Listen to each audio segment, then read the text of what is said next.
Hello viewers, welcome to টিয়াস kitchen. আজকে আমি পৌষ মাসের লাস্ট সংক্রান্তির দিনে চিতই পিঠা বানাতে চলেছি। একটা পাত্রে আমি 1 বাটি চাল গুঁড়ি নিচ্ছি, হাফ বাটি নারকেল কুড়ি নিচ্ছি,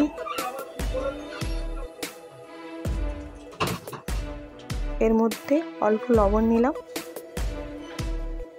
নিয়ে এটাকে ভালো করে মাখিয়ে নেব চামচ দিয়ে।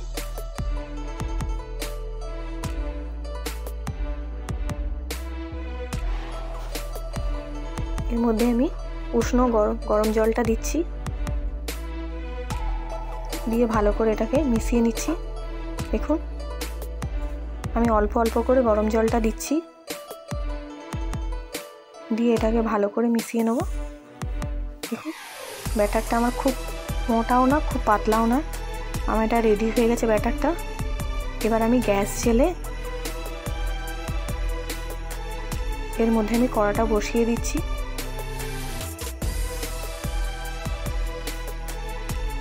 এটা গ্যাসের সাহায্যে আমি এটা সাদা তেলটা বুলিয়ে নিচ্ছি কড়ার মধ্যে।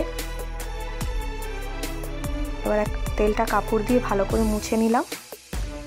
এবার 1 ডাবু ব্যাটারটা দিয়ে দিচ্ছি, দিয়ে এটাকে আমি ঢাকনা লাগিয়ে দেবো প্রায় 5 মিনিটের জন্য। দেখুন 5 মিনিট হয়ে গেছে।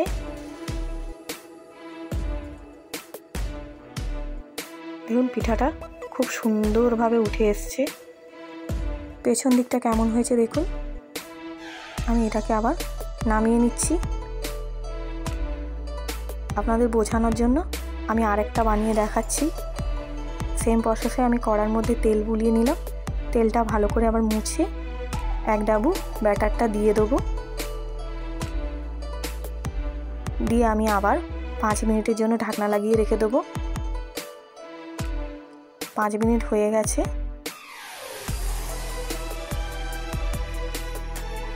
দেখুন চিতই পিঠাটা খুব সুন্দরভাবে হয়ে গেছে। আমার এই চিতই পিঠার রেসিপিটা যদি ভালো লেগে থাকে আমার চ্যানেলটাকে লাইক করবেন আর সাবস্ক্রাইব করবেন, আর পাশে থাকা বেল আইকনটা টেপে দেবেন। এই চিতই পিঠাটা গুড় দিয়ে খেতে দারুণ লাগে। ধন্যবাদ।